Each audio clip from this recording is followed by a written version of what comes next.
Telah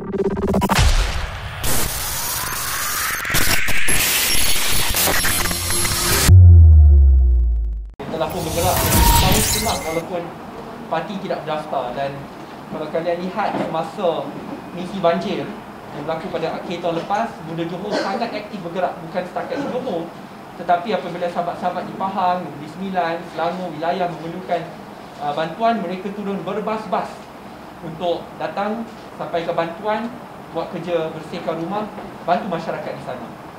Pergerakan yang tersusun tersebut ada di Johor juga, di mana telah pun melebarkan sayap ke setiap parlimen dan banyak lakukan jelajah mendengar, di mana kita berjumpa dengan komuniti dan masyarakat, dan daripada kita berikan ceramah kelompok, ini it's a one way forum, lebih baik mereka berjumpa, pergi ke warung, mamak ke mamak, pejabat ke pejabat, di atas talian ataupun secara bersemuka, tanya pandangan masyarakat, dengar pandangan mereka, apa mereka mahukan perubahan dalam politik Malaysia, how do they want to change and move Johor forward, apa solusi yang mereka ingin lihat dalam politik. And that's when dia jalan terbaik untuk kita rangkakan hala tuju yang jelas pada pilihan raya negeri Johor ini. Sebab itu saudara, pada minggu depan Muda akan fokus untuk kemukakan beberapa cabang-cabang jalan penyelesaian industri pendidikan, korporat, institutional reforms di Johor. Apa hala tuju Muda dari segi bilateral relationship dengan Singapura, apa pula pandangan Muda berkenaan isu lompat parti yang khususnya mungkin boleh berlaku selepas pilihan raya. So all of this will be combined supaya kita dapat bersama dengan masyarakat, bukan setakat turun berikan pamphlet, tetapi akhirnya mereka tahu pendirian Muda itu apa, dan mereka tahu jika mereka bersama dengan Muda, inilah cara dan hala tuju yang ingin kita bawa ke Johor. Sebab itu kalau kita lihat keahlian Muda pada hari ini, walaupun belum sampai 2 bulan selepas kita mendapat pendaftaran, ia telah pun mencecah 75,000 ahli, dan keahliannya berada di seluruh Malaysia, bandar, sepadan bandar dan luar bandar. Dan itu adalah ciri yang kita ingin teruskan. Muda perlu jadi parti yang mewakili masyarakat, yang berbelah bangsa dan agama, yang fokus kepada isu-isu dasar, politik khidmat dan politik dasar. Salah satu perkara yang saya belajar dalam politik adalah jangan sesekali angkuh, jangan sesekali bodoh sombong, dan jika lakukan kesilapan, cepat-cepatlah minta maaf. Kerana jika kita angkuh dan rasa sentiasa betul dan benar, dan tidak rela untuk dikritik dan takut untuk memohon maaf, itu agak sukar untuk Muda membina budaya politik nilai yang baik. Dalam bab ini, saya rasa kenyataan itu dikeluarkan pada pukul 1 pagi. Semalam saya pun terkejut, saya rasa semua di kalangan pimpinan Muda dimaklumkan agak lewat kerana ia dikeluarkan pada pukul 1 pagi. Dan apabila ada yang berkata bahawa itu kesilapan sahaja, tidak cukup sekadar kita berdiam diri kata okey, itu kesilapan. Apa Muda lakukan secepat mungkin? Saudara Lokman, Ketua Penerangan di peringkat pusat, serta-merta mengeluarkan kenyataan permohonan maaf.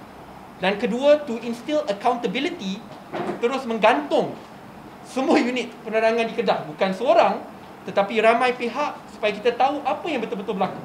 Kerana ada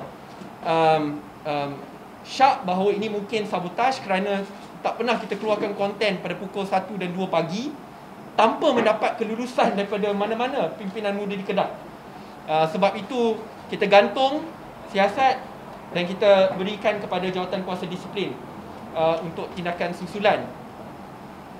While that is the case, tidak cukup untuk Muda sekadar kata oh ini kesilapan. Sebab itu tindakan perlu diambil serta-merta. Cuma saya selalu ingatkan sahabat-sahabat dalam Muda, tidak kira akar umbinya atau pimpinannya, bahawa dalam politik ini kita perlu terbuka dengan kritikan kerana kesilapan. Termasuk diri saya pun lakukan banyak kesilapan dalam kehidupan politik saya inilah, banyak kesilapan. Learn from it. Never be arrogant to say that you are right and everyone else is wrong. Dan apabila ada yang marah, accept it. Maksudnya kena faham di mana datang kemarahan tersebut, dan selepas itu pastikan bahawa kesilapan itu tidak berulang, dan ambil tindakan untuk memastikan kesilapan itu tidak berulang. Dan sebagai individu dan sebagai satu kumpulan, we learn from it, we move forward, dan kita pastikan bahawa kita tambah baik sistem tersebut.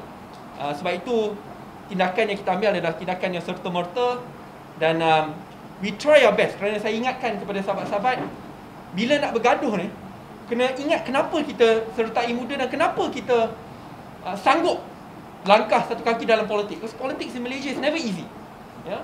Dan saya agak yakin bila kita marah, bagaimanapun akhirnya kita akan ingat, kita ni sertai politik nak parti baru, seperti muda yang lebih setahun setengah tak dibenarkan untuk berdaftar dan sekarang dah berdaftar pun nak melebarkan sayap. Jelas bukan kerana duit, jelas bukan kerana pangkat, jelas bukan kerana pengaruh. Tetapi kerana kita ingin membina Malaysia yang baru, maju, bermaruah, berintegriti, fokus kepada politik khidmat dan politik dasar. Dan inilah pembaruan utama yang kita bawa. Sebab itu, while some may be distracted, don't lose focus. Kenapa kita sertai politik? Kita nak berkhidmat kepada masyarakat, kita nak bina Malaysia yang maju dan bermaruah. Sebab itu, saranan saya kepada mereka, accept the criticism, acknowledge the mistake dan pastikan bahawa kita fokus dengan maklumat hala tuju untuk negara kita. Sebagai salah seorang rakyat Malaysia yang dibesarkan dalam keluarga di mana ibu merupakan seorang cikgu, ayah merupakan seorang pekerja buruh, dan dalam keluarga di mana saya, kakak, ibu to some extent juga merupakan salah seorang yang dibesarkan oleh institusi MARA, apa yang saya boleh katakan bahawa masa depan rakyat Malaysia berkait rapat di antara satu sama yang lain. Tidak kira agama dan bangsa, tidak kira economic class itu sendiri pun, tapi masa depan kita berkait dengan satu sama yang lain.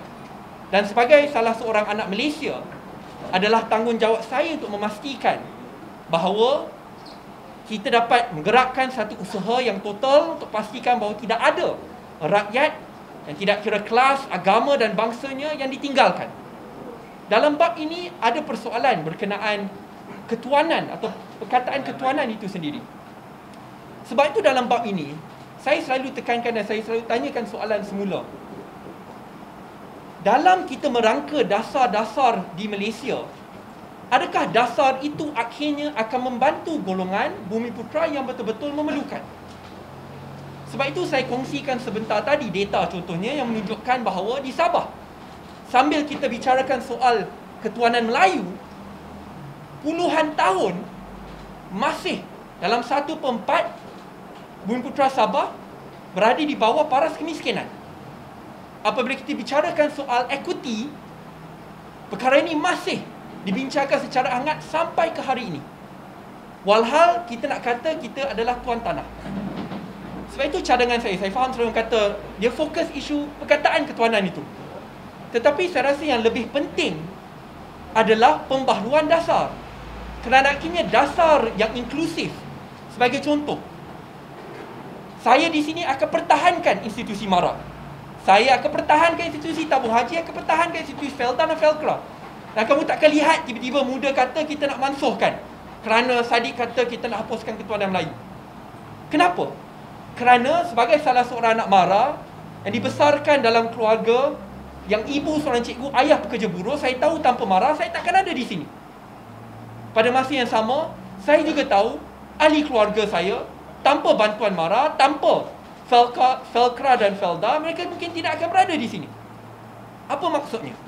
Saya mahu pastikan bahawa institusi ini fokus untuk bantu dan bela golongan yang memerlukan supaya akhirnya mereka dikeluarkan daripada paras kemiskinan untuk sekurang-kurangnya masuk ke golongan pertengahan. Dan selepas itu memberikan peluang kepada yang lain.